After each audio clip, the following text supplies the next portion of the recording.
The man known to history as King James II was born on the 14th of October 1633 at St. James's Palace in London. His father was Charles I, King of England, Scotland and Ireland since 1625. At the time of James's birth, his father was involved in a growing conflict with the political communities of his three realms as his rule became more autocratic and he increasingly refused to consult with Parliament in England about a wide range of matters.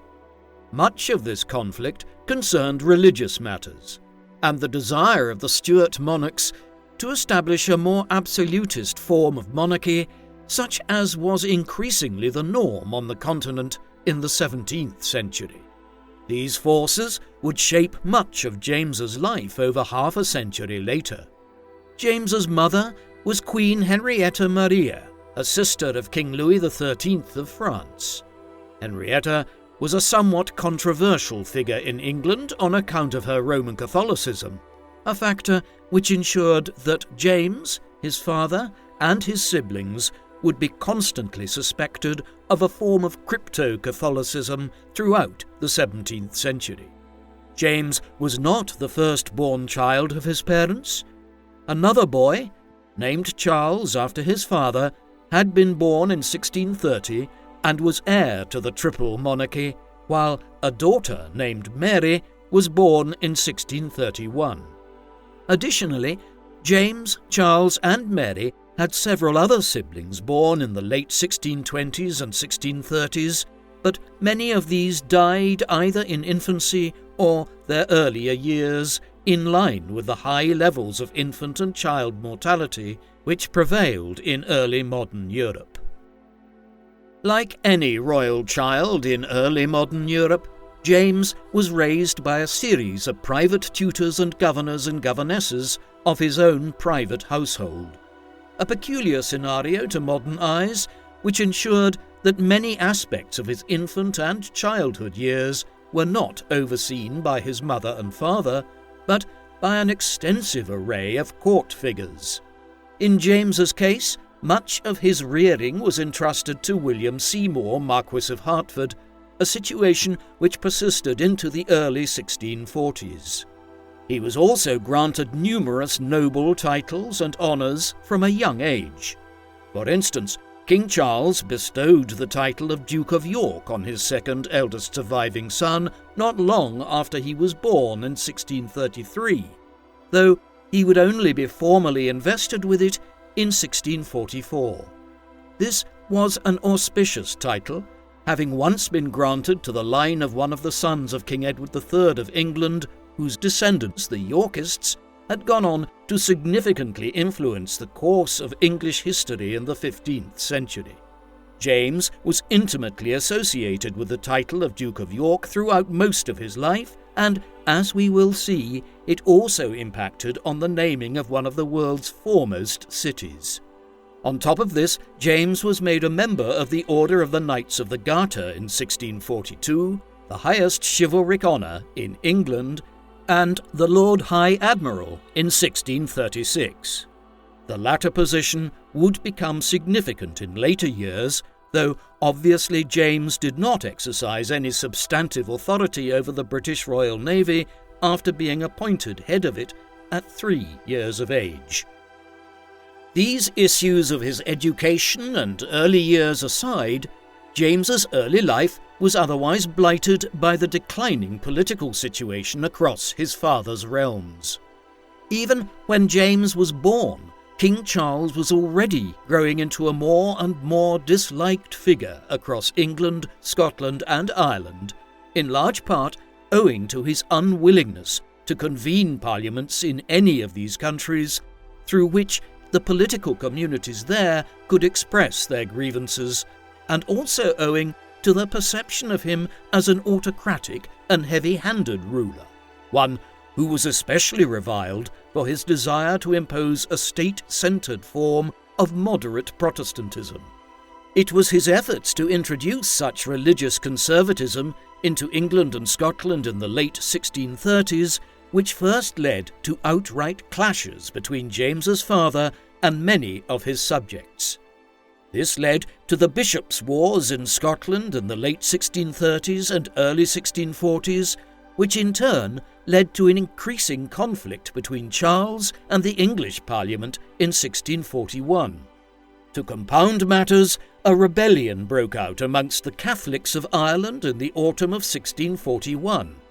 Within a year thereof, Charles would be at war with the parliamentarians in England, conflicts variously known as the English Civil Wars in England and the Wars of the Three Kingdoms when extended to Scotland and Ireland. These conflicts would last for years and shaped not only the reign of James's father, but also young James's life and that of his siblings. When the First English Civil War broke out in 1642, James and his older brother Charles became points of political conflict as their father sought to use the pair to display continuing signs of royal control over parts of the country. For instance, when their father abandoned London and left it under the control of Parliament, James and Charles were brought north to join their father at a series of cities and towns where he established his government. York was one such town, and as the titular Duke of York, much was made of bringing James along, even at less than 10 years old, to join his father there late in 1642. Other roles were equally ceremonial. James, for example, was sent as his father's representative to the governor of the town of Hull, Sir John Hotham, to inform him that Charles and the royalist supporters would soon be entering the port to dine there. This was an important moment in the growing conflict, as Hotham's refusal was one of the most striking episodes in the eventual outbreak of outright hostilities between king and parliament. Charles effectively declared war on the parliamentarians just a few days later. Thus, James found himself being sent to Oxford, a university town which became the royalist capital in the mid-1640s and where James would spend the next 2 years with his education being advanced under new tutors such as Brian Dupper, the former Bishop of Salisbury.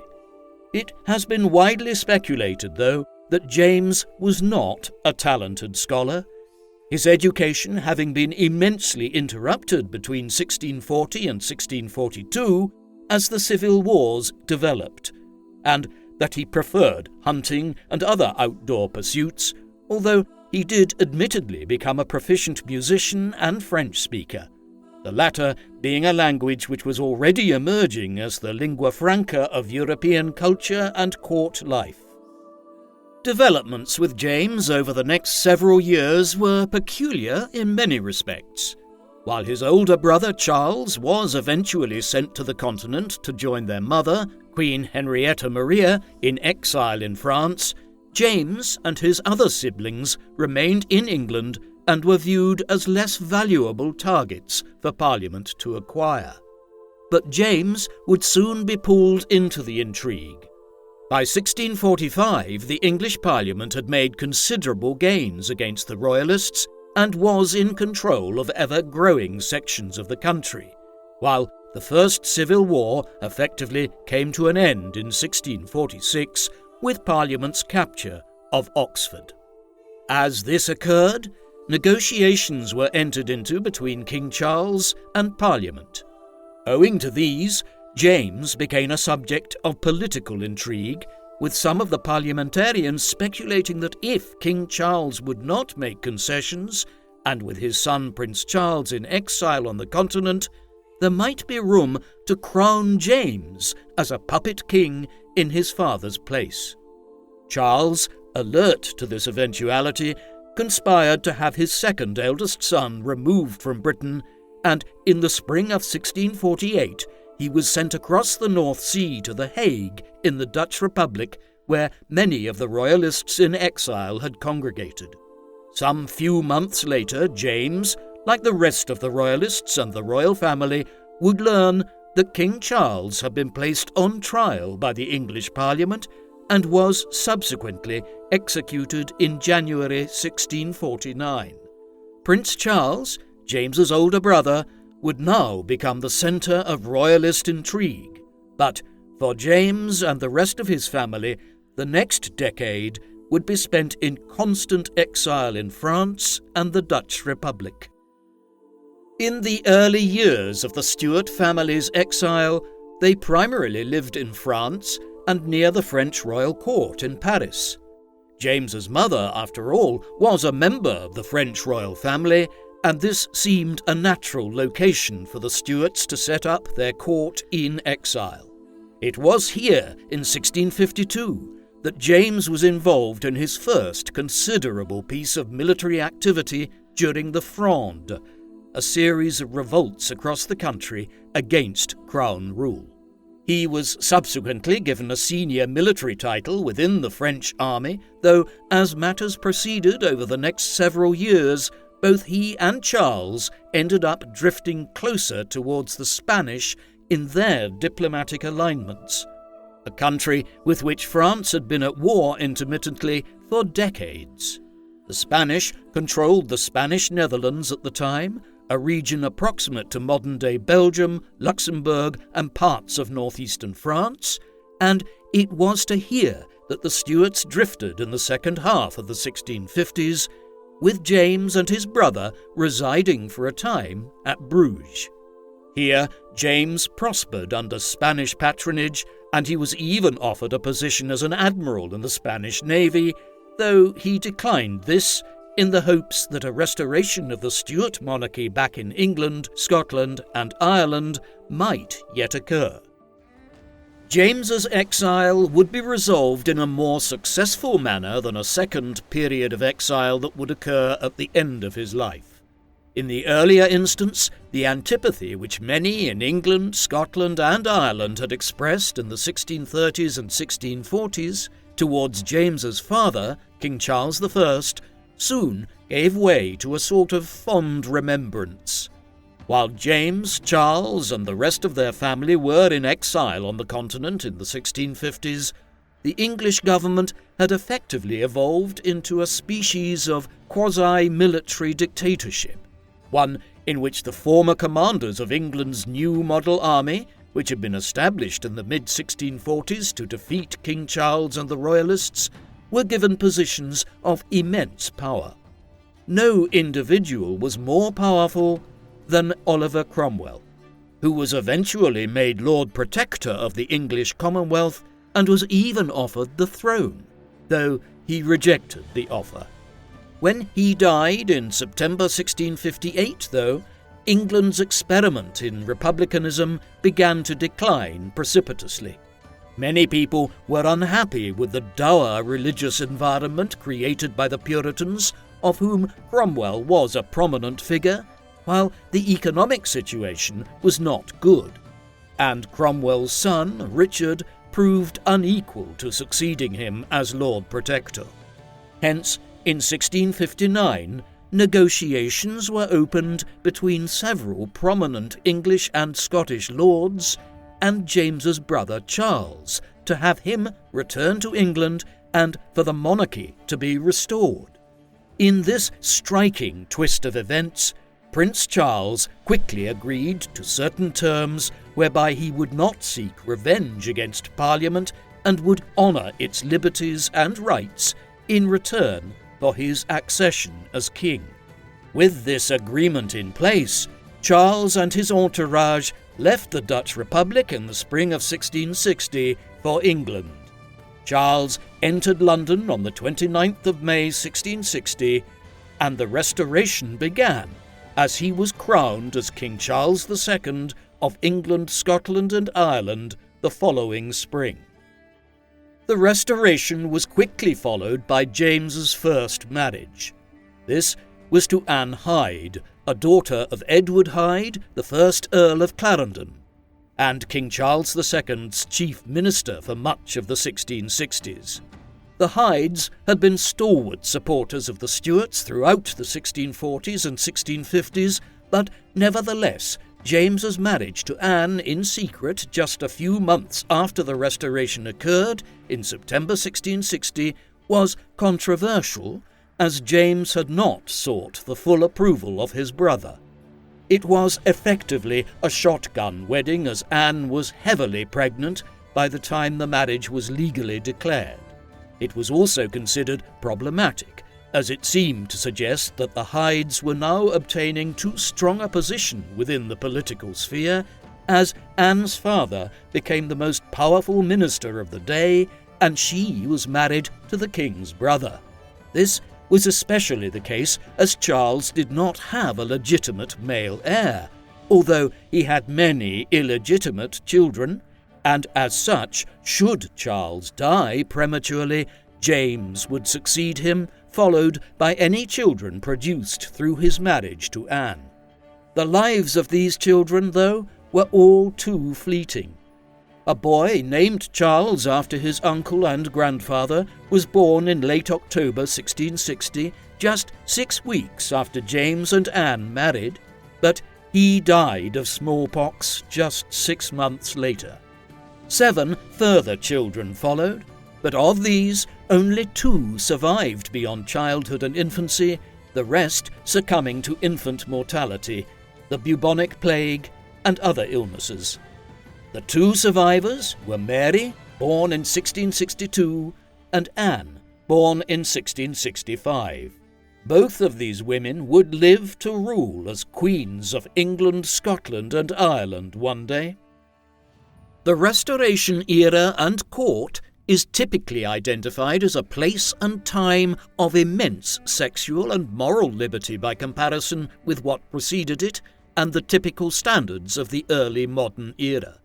This was typified in the character of James's brother, the king, who sired well over a dozen illegitimate children with numerous mistresses, and was a keen supporter of the theatre, drinking, and other pursuits of a pleasurable nature.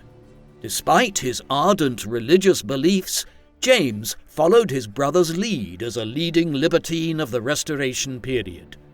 He had numerous mistresses, amongst whom Anne Carnegie, Countess of Southesk, was prominent, as was Arabella Churchill, the sister of John Churchill, the future Duke of Marlborough. James's other major activity for much of the 1660s and 1670s was hunting, particularly fox hunting, and he maintained an extensive series of kennels for his hounds and stables for his horses to this end. It was, in short, something of a frivolous life during the Restoration era for the future king, yet in other ways he was more modest in his behaviour than his older brother. James, for instance, was known for being opposed in general to gambling, and to rarely drinking to excess, unlike Charles. Much of James's activities in the 1660s on an official level concerned his role as Lord High Admiral of England and the titular head of the Royal Navy during a period when Britain's empire was beginning to expand in a significant way. These roles ensured that when England or Britain went to war, James was responsible for overseeing naval affairs, while he also carried the titles of Lord Warden of the Cinque Ports, 5 historically important ports along the southern coast of England in the English Channel, as well as Governor of Portsmouth, making James a significant figure as well when it came to maritime trade in the English Channel and a wide range of other matters. Though he had held these offices as far back as his father's reign, it was only in the 1660s that he began to exercise them in a meaningful fashion. Much of this focused on England's major war with the Dutch Republic during the mid-1660s, the Second Anglo-Dutch War. This was fought at a time when England and the Dutch were major rivals for dominance of huge amounts of European and Atlantic trade. As head of the Royal Navy, James was responsible for managing many of the naval clashes, though he earned criticism for the Dutch raid on the Medway when English ships were attacked at anchor in southern England. Thereafter, he initiated a program of reforms to build a series of fortifications along the coast of southern England to prevent against such further attacks. The Second Anglo-Dutch War ended in something of a stalemate, which could even be considered a Dutch victory. But in one important area, the English came out on top. In the first half of the 17th century, various European states had begun colonizing various parts of the North American seaboard. The French, for instance, were entrenched into the Quebec region by the 1610s, while England had settled its first colonies at Virginia and New England between 1607 and 1620. The Dutch were also involved, founding a successful trading and fur-trapping colony along the shores of the River Hudson, notably at the southern point of the island of Manhattan, a settlement which they called New Amsterdam, the capital of New Holland. This was a prosperous Dutch town hemmed in on the north by a wall which runs along the modern-day Wall Street and from which the latter business promenade takes its name. However, as successful as the Dutch colony was, they could not stop the English from taking over New Amsterdam and New Holland during the Second Anglo-Dutch War. The Dutch relinquished it permanently to the English in the aftermath of the war. James had been granted proprietorial ownership of the region between the Delaware and Connecticut rivers by his brother in 1664, and so he now became the overseer of the former Dutch possessions. It was in this capacity that New Amsterdam and New Holland were renamed New York after James and his title as Duke of York within the English peerage. James had a legacy over North America's colonization in other less salubrious ways. In the early 1670s, the Royal Africa Company, which had a crown charter to trade with Western Africa and also engage in the increasingly profitable and widespread slave trade, received a new charter from King Charles II. James became the new governor of the company, meaning that when its board members met in London to discuss this early modern corporation's business affairs, they reported to the king's brother, and he was in effect the CEO of the Royal Africa Company. Such was the centrality of his position to the growing English transatlantic slave trade that when slaves were purchased in Western Africa for transport across the Atlantic to the English sugar colonies in the Caribbean or the cotton and tobacco colonies in Virginia and the Carolinas, they were typically branded with the letters DY for the Duke of York.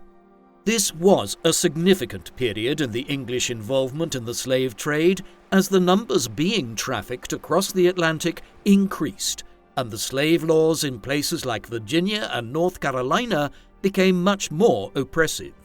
Previously, slaves had some minimal rights when they arrived in America, but these started to be reduced in the second half of the 17th century. James, as head of the Royal Africa Company, was deeply implicated in this activity. As deplorable as James's role in the activities of the Royal Africa Company might be, there are some rehabilitating aspects to his personality and life during this period. A good example was his role in the emergency created by the Great Fire of London. The fire began on the night of the 2nd of September 1666 in a baker's shop on Pudding Lane in the city.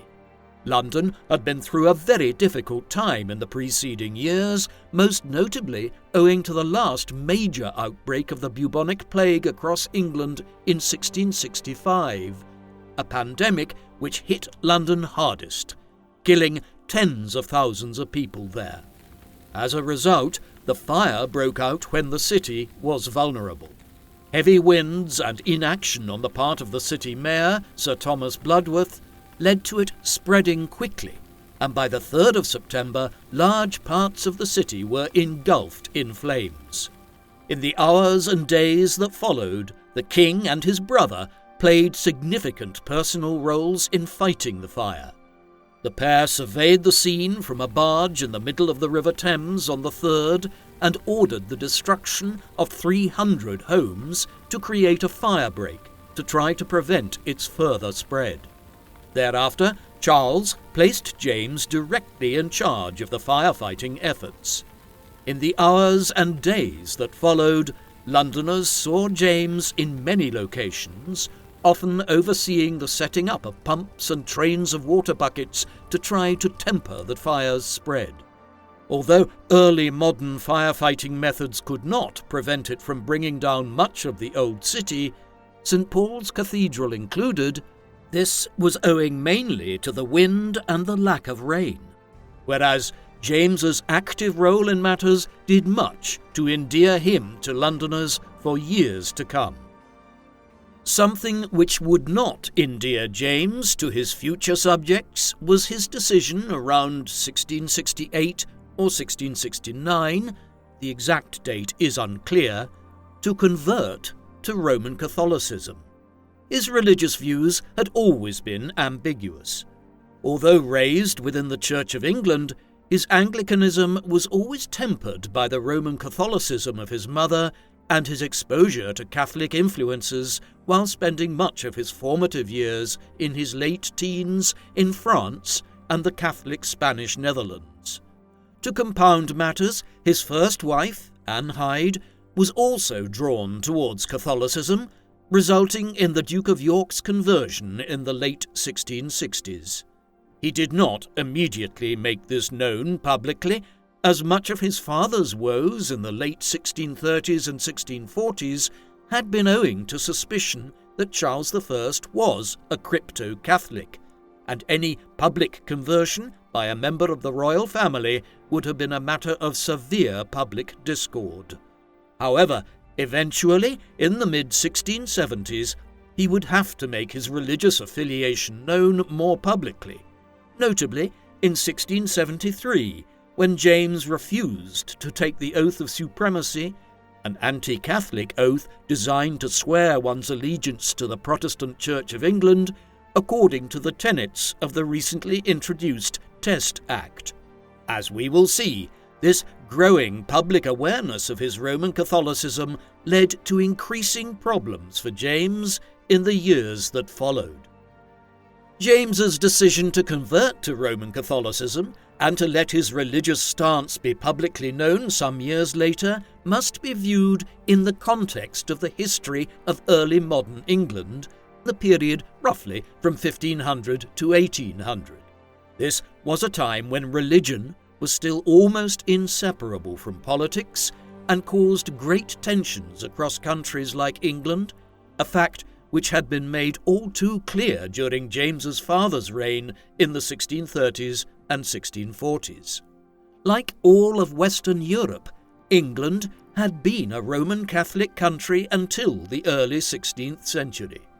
But King Henry VIII had severed the English connection to Rome and begun the process whereby Protestantism was adopted as the state religion back in the 1530s. It took decades for the majority Roman Catholic population of the country to convert in large numbers to the new faith. But by the mid-17th century, as James grew up, Protestantism was the majority religion. As it became dominant, a severe antipathy developed towards Roman Catholics, or Papists, as they were pejoratively termed for their adherence to the papacy, with the Pope represented as the Antichrist in Protestant pamphlets of the time. Accordingly, James's decision to convert to Catholicism cast him in the position of a religious outcast of sorts, one who was perceived as a threat by the nobility, gentry, and political classes. Consequently, in converting, James was setting himself up for clashes with the English Parliament. This was all compounded by James's marital life and that of his brother. James's first wife, Anne Hyde, died in 1671, most likely from breast cancer that developed in the late 1660s, in addition to complications from a string of difficult pregnancies. When she died, it was soon revealed that she had received Catholic rites on her deathbed.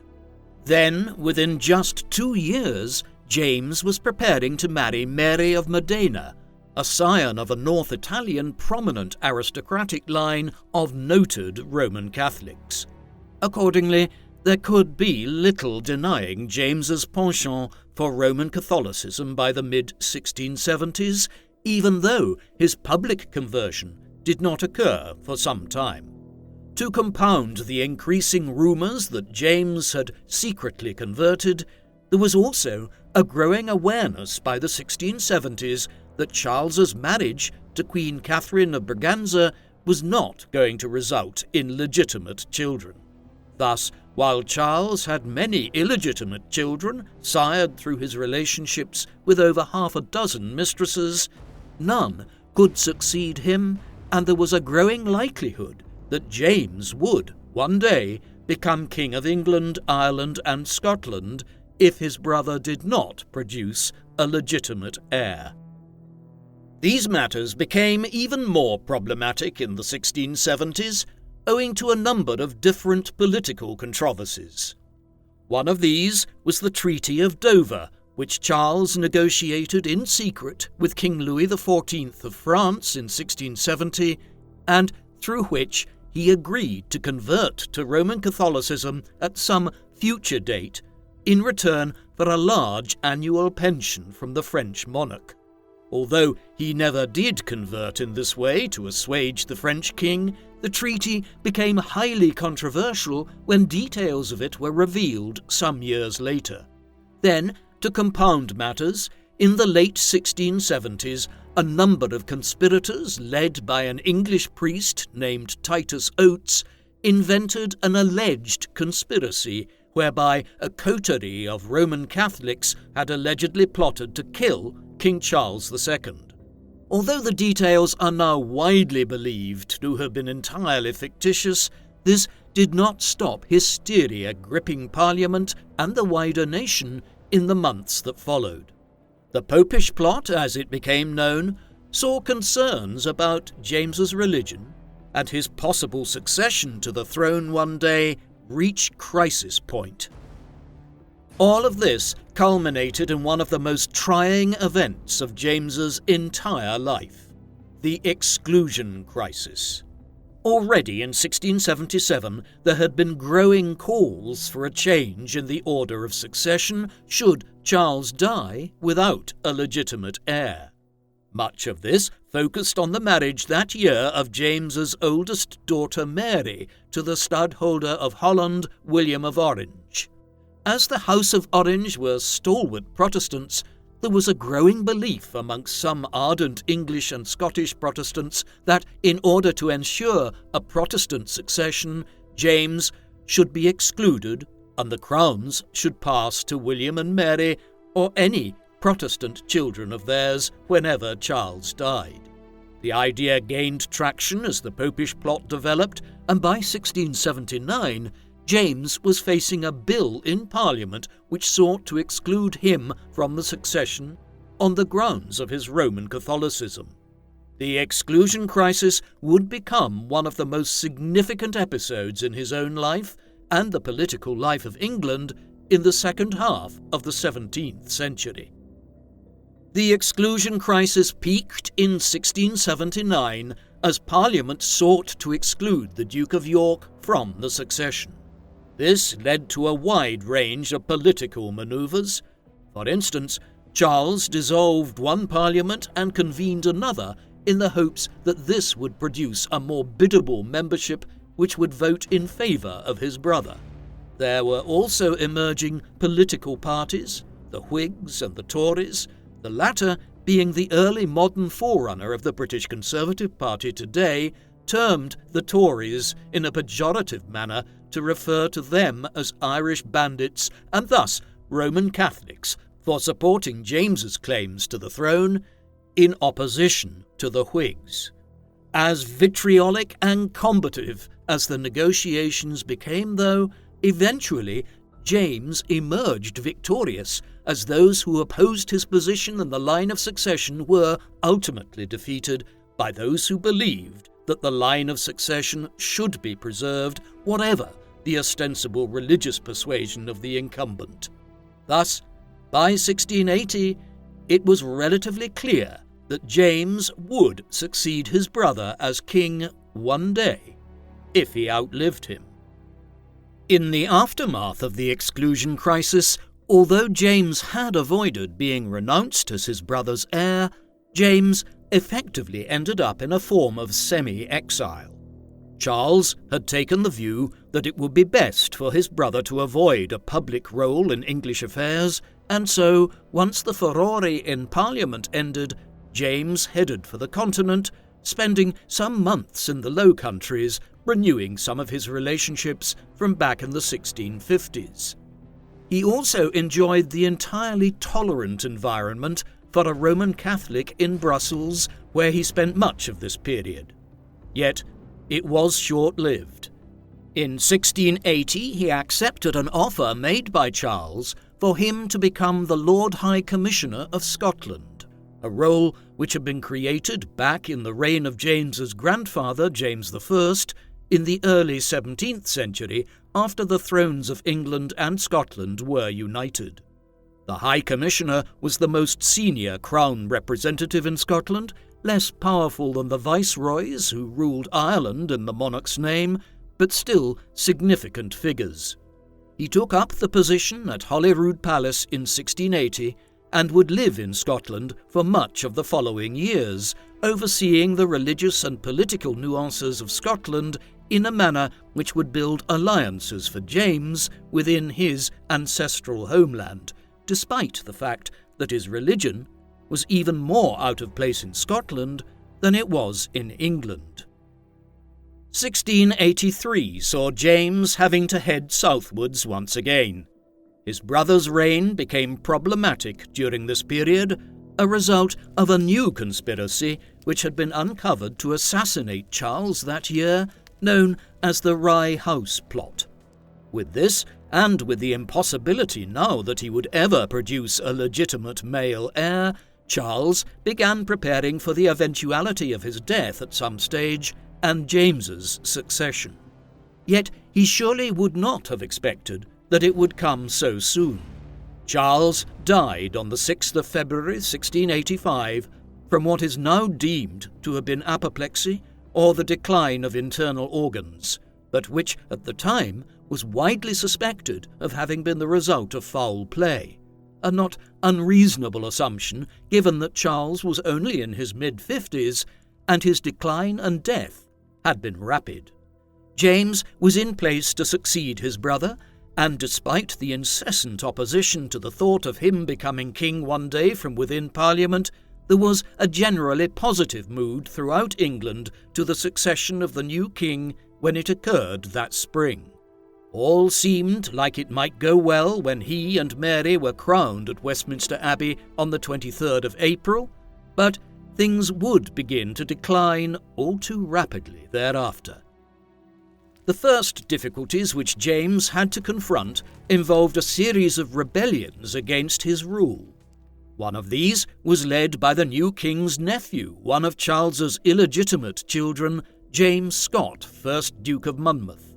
This was initiated in southern England by Scott within weeks of James's accession, as Charles's illegitimate child sought to claim a position of authority in England by capitalizing on the perceived unpopularity of the new monarch and his religion. The Monmouth Rebellion has the distinction of having resulted in the last major pitched battle between two armies on English soil when the opposing forces met at the Battle of Sedgemoor on the 6th of July 1685. It was a triumph for the Crown, and Monmouth was subsequently captured in Hampshire 2 days later and executed a week later on charges of treason. By that time, the Crown had also put down a second revolt, this led by Archibald Campbell, 9th Earl of Argyll, in Scotland. Argyll had coordinated with Monmouth in the hope that by launching dual rebellions in England and Scotland, they would be able to split James's resources and attentions. But Argyll's efforts ultimately proved quite futile, and after raising the flag in Scotland, his cause engendered little support amongst a populace who had favoured James after his time as High Commissioner there in the early 1680s. Campbell was apprehended and executed on the 30th of June 1685, seemingly bringing to an end this early opposition to James's rule. But more opposition would soon follow. The later opposition to James emerged almost entirely owing to the policies which he pursued as king from 1685 onwards. It was not simply the case that James was a Roman Catholic. Had he been so and left the religious landscape of his kingdoms undisturbed, he may have been able to successfully rule as King of England, Scotland, and Ireland. But James was determined that he would impose his religion on his realms and seek to promote fellow Catholics over Protestants, Puritans, and Presbyterians, the latter being the religious groups which had come to dominate much of England and Scotland by the late 17th century. The most glaring indication of this came in his desire to reduce, or entirely dispense, with the so-called penal laws, a series of different legislations which existed in England, Scotland, and Ireland, designed to prevent Roman Catholics and people of other prejudicial religious backgrounds from acquiring state offices.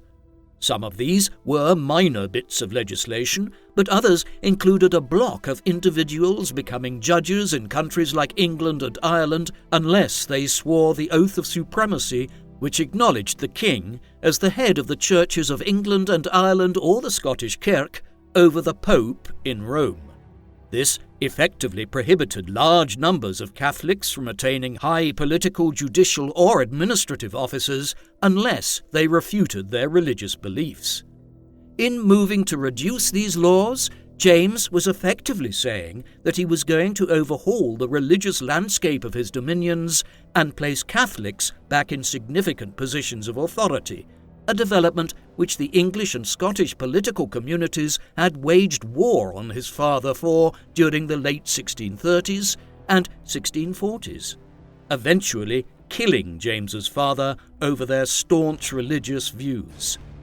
In bringing these matters back to the forefront of the political landscape, James was playing with fire.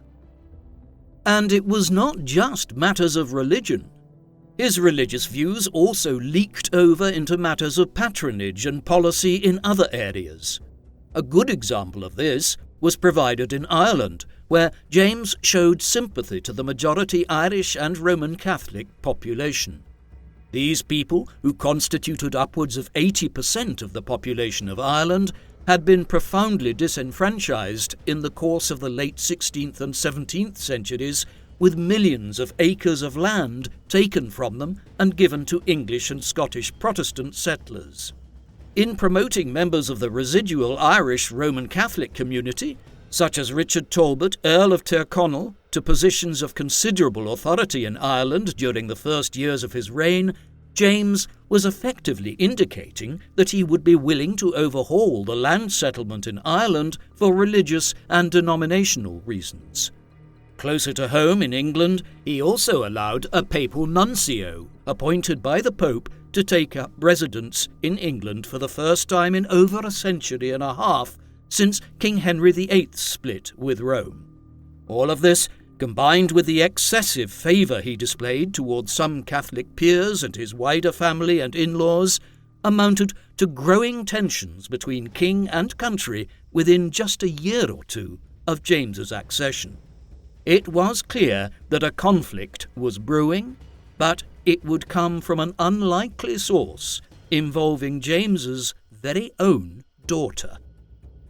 What followed this period of growing disaffection with James's rule and his penchant for favouring Roman Catholicism is typically referred to as the Glorious Revolution in English political history, a name that is indicative of the Protestant and nationalist historiography of England for much of the 18th and 19th centuries, when James's reign was first being written about. Catholics across his dominions would conversely have viewed it as an unlawful coup and deposition of a rightful king, and one which served to further disenfranchise their religious community at a time when Europe was otherwise stepping back from the religious zealotry of the 16th and 17th centuries. It all began when, in the summer of 1688, a son resulting from James's second marriage, named James Francis Edward, was born. This created a tense environment for many English and Scottish Protestants, a large section of which had accepted James's accession as king on the grounds that he was a ruler without a legitimate male heir and already in his mid-50s. Consequently, it had been hoped that James would die soon and that he would then be succeeded by his daughter Mary, an untarnished Protestant who was married to one of the preeminent Protestant figures from across Europe, the Stadtholder of Holland, William Orange, scion of a family which had led the Dutch estates in revolt against Spanish Catholic oppression of their country all the way back in the 1560s. The prospect that Mary and William might one day rule England, Scotland and Ireland as Protestant monarchs had assuaged many who viewed James's religious beliefs and stances askew in 1685, 1686 and 1687, but with the birth of James's son in 1688, they now began to consider other ways of ending the Catholic monarchical line that they saw developing. The Glorious Revolution was led by a number of prominent English and Scottish lords, such as Henry Sidney, 1st Earl of Romney, and Edward Russell, 1st Earl of Orford. Russell acted as an envoy to present an invitation to William, a letter drafted by himself, Romney, and 5 other British lords to William of Orange in the summer of 1688. In it, they presented a clear set of ideas around how William and the wider Dutch Republic, with several Protestant allies from across Europe, could intervene in Britain to depose James and claim his throne through his marriage to Mary Stuart. They assured him that if he elected to intervene in British affairs in this manner, there was ample support for the deposition of James. William duly responded in the positive, being anxious to prevent James allying with King Louis XIV of France in the latter monarch's proposed invasion of the Dutch Republic, a combination of France and Britain presenting a grave threat to Dutch trade and territorial integrity. Thus, on the 5th of November 1688, William of Orange landed with an army of some 20,000 men in Devonshire in the English West Country. He then began marching on London, gathering supporters as he went. Conversely, it soon became apparent to James that he had very few supporters to bolster his cause, and as the Dutch advanced on the English capital, he and his family prepared to flee the country. They did so, departing for France on the 23rd of December 1688. In the late spring and early summer of 1689, William and Mary were duly confirmed as dual monarchs of England, Scotland and Ireland, completing the Glorious Revolution. However, while the coup had been successful, James was determined to fight back and reclaim his thrones.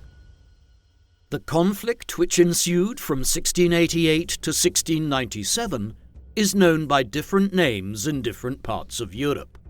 For instance, in some circles, it is known as the War of the League of Augsburg, a name given to it owing to the fact that France faced a coalition known by that name, a league which included Britain, the Dutch Republic, Spain and Savoy.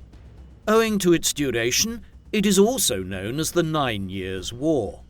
However, this was a wider conflict between France and its enemies across Europe as King Louis XIV of France sought to expand aggressively into the Low Countries and the Franco-German border. Within it, James and his efforts to reclaim his thrones were just a marginal conflict, albeit one which played a significant part in the war in its first years. Most of this would occur in Ireland, where James had significant support amongst the predominantly Roman Catholic population and where large parts of the country declared in his favour in opposition to William and Mary in the course of 1689. the main part of the war to restore James and depose William would play out here between 1689 and 1691. This is known in the particular Irish context as the Williamite War, to distinguish it from the wider War of the League of Augsburg. The Williamite War began in Ireland in the spring of 1689 as numerous prominent Irish lords and political figures declared support for the now exiled James and their opposition to the crowning of William and Mary. Foremost amongst these was Richard Talbot, 1st Earl of Tyrconnell, who, even before James arrived in Ireland with a French army to mount a challenge to William, had already begun to take over the government in Dublin, convening an Irish parliament which quickly set about establishing Roman Catholicism as the state religion and completely overturning the land settlements which had been orchestrated over the previous century. Yet not all of the country was in Catholic hands. Large pockets of the island resisted the Irish Catholics and the Franco-British force under James when he did arrive in the late spring of 1689, notably in the north of Ireland in the province of Ulster, which had been extensively settled by Scottish Protestants during the 17th century. It was here that the Protestants and Williamites won their first major victory when they successfully defended the town of Derry against a lengthy siege in the course of 1689. It was in this context that William's forces began arriving to the northeast coast from late 1689 onwards in preparation for a march south towards Dublin and a clash between the supporters of James and William. The Williamite War in Ireland is also somewhat colloquially known as the War of the Two Kings. This is owing to the somewhat unusual situation of two rival claimants to the throne fighting here in the course of 1690 in person. The campaign was virtually decided in one engagement. This was the Battle of the Boyne in Meath to the north of Dublin city. Here, William and his primary commander, Frederick Schomberg, led a Dutch and British army of approximately 35,000 men against James's Irish and French forces. The latter, at about 25,000 men, were significantly outnumbered, and the Dutch soldiers under William were seasoned veterans of several wars against the French in the 1670s and 1680s. In the end, the Battle of the Boyne, which occurred on either the 1st or the 11th of June 1690, depending on whether one employs the Gregorian or Julian calendar, was a victory for William, as James largely panicked at the first signs of defeat and headed south towards Dublin. Thereafter, he quickly prepared to depart from Ireland for France yet again. William did something similar, heading back to England to oversee the wider war against France. However, Schomberg was left in charge of the army in Ireland, and the Williamite War continued for another year and a half before James's French and Irish allies were defeated at the battles of Aughrim and the siege of Limerick. With this, the most active period of James's efforts to reclaim his thrones came to an end. From 1691, William and Mary were effectively secure in their hold over England, Scotland, and Ireland. After his flight from Ireland and the eventual end of the Williamite War, James settled in France. There he, his wife, and his son, and ostensible heir, were afforded considerable hospitality by King Louis XIV, who refurbished the palatial chateau of Saint-Germain-en-Laye for the Stuart court in exile. Here, James would preside over a court in opposition to his daughter and son-in-law over the next decade, financially supported by his French host and maintaining many of the trappings of kingship despite the fact that he clearly had lost his thrones. For instance, James maintained a wide range of poets, artists, and musicians, much as any monarch would. He was also able to worship freely for the first time, without worrying that his court's Roman Catholic nature would create political difficulties. Here, the former king became broadly content with his situation, only displaying occasional desires to try to re-establish control over his thrones. This was especially the case from 1697 onwards, as France established peace terms with England through the Peace of Ryswick. Thereafter, James became something of a recluse, according to many contemporary accounts, often venturing from Saint-Germain only to hunt or for formal court occasions at Versailles. James became increasingly religious in his later years, viewing his decline and fall as a species of punishment for his past sins. For instance, in 1696, shortly before the end of the war between France and England, James composed a religious treatise in which he thanked God for having stripped him of his thrones as a means of alerting him to his sins and his overt pride.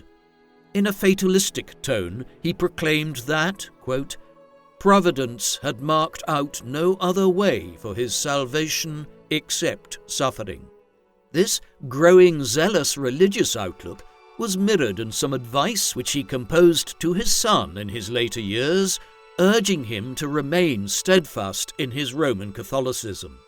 There were occasional breaks from this perspective, notably in 1696, when James briefly considered that his chances of rejuvenating his cause had increased upon reports of the growing unpopularity of William in England, yet these were dashed in the weeks that followed as the war wound down. His position was not helped by the presence of two factions at his court in exile, one of which viewed the only plausible means of James reacquiring his thrones to be his public conversion to Protestantism, while others were adamant that in time James would be restored regardless of his religious stance. Perhaps one of the most peculiar elements of James's years in exile involves an offer to him in 1696 of the throne of Poland. The Polish-Lithuanian Commonwealth was one of the great states of Eastern Europe in the early modern period, extending beyond the borders of modern-day Poland to include regions like Lithuania, much of western Ukraine, and parts of Belorussia. Under its ruler, King John Sobieski, who had ruled Poland-Lithuania since 1674, the country had played a major role in European history, with Sobieski relieving the Ottoman Turkish siege of Vienna, the capital of Habsburg Austria, in 1683. Sobieski died in the summer of 1696 without a clear line of succession. Given the intermarried circumstances of Europe's royal houses, there were numerous candidates to succeed. One was James, who was proposed as the new ruler of the Polish-Lithuanian Commonwealth by Louis XIV of France. However, James decided to turn the offer down, fearing that his acceptance of the throne in Eastern Europe would negatively impact on the possibility of his restoration as King of England, Scotland, and Ireland. In retrospect, this seems like a poor decision. Had James accepted the Polish throne, he and his family would have been able to establish their rule in Warsaw and Krakow, whereas by remaining in France, he ensured that his cause withered and died. James's last years were spent in a kind of quiet retirement. As part of the Treaty of Ryswick in 1697, James's host in France, King Louis XIV, had effectively acknowledged William III as the King of England, Scotland, and Ireland. Consequently, there was no real purpose to James's last years in France and no major hope that he would be restored at this point. James's health was also deteriorating as he progressed into his 60s. He became frailer from 1695 onwards after a bout of major illness, and many who met with him in Paris in the late 1690s described a thin and unhealthy man. By 1700 and 1701, This had given way to regular bouts of fainting. Eventually, one of these would prove fatal. After an episode during which he lost consciousness on the 22nd of August 1701, he never fully recovered. He was visited in the 2 weeks that followed by King Louis XIV and many other prominent figures who had accompanied him into exile on the continent before James passed away on the 5th of September 1701, though this could also be calculated as having occurred on the 16th of September, as Britain and France employed 2 different calendar systems at the time. In a not entirely unusual scenario for the 18th century, his body was dissected and various parts of it were interred in different locations. For instance, his brain was sent to the Scots College in Paris, while his heart was dispatched to a French nunnery. His body itself, though, was laid to rest at the Benedictine church at Faubourg Saint-Jacques. It was widely hoped by many that his remains would be reinterred in later years at Westminster Abbey in England alongside so many of his predecessors as kings and queens of England, but this would not be achieved.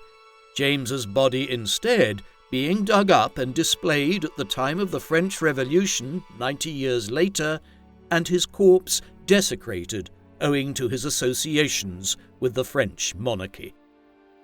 James's death did not bring about the end of efforts to restore his line to the thrones of England, Scotland and Ireland. His cause was continued by his son and grandson well into the 18th century, a movement which is known as Jacobitism, after the Latin word for James, Jacobus. Pressure was maintained by James's son and political heir, James Francis Edward Stuart, who, like his father, was a Roman Catholic throughout the 1700s and early 1710s. This garnered little new support once James II's other daughter, Anne, succeeded William III as Queen of England, Scotland and Ireland in 1702. But when she died in 1714 without an heir, bringing the line of Protestant Stuarts to an end, the succession passed to a new royal line, a German family known as the House of Hanover, who were descended on one side from James II's grandfather, King James I, who had ruled Britain and Ireland between 1603 and 1625.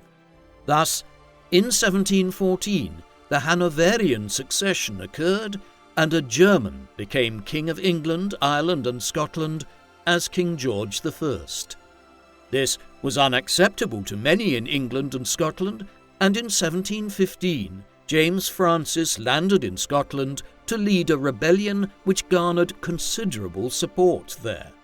This rebellion, though, proved short-lived, and James Francis returned to the continent, dying in Rome in 1766.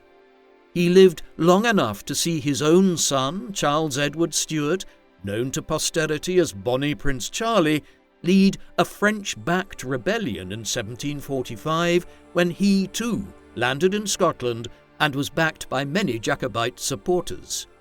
Charlie met with much greater success than his father had in 1715, winning numerous battles in Scotland, but ultimately his efforts to wrest control of Scotland from the Hanoverians were defeated in the spring of 1746. Charlie fled to the continent, and the Jacobite cause gradually died out in the course of the second half of the 18th century. King James II was one of England's shortest reigning monarchs. Since 1500, for instance, only one king or queen has ruled for less time than James, Edward VIII, who abdicated late in 1936 after less than a year on the throne due to his intentions to marry an American multiple divorcee becoming too problematic. To modern eyes, the reasons for James's overthrow can seem surprising.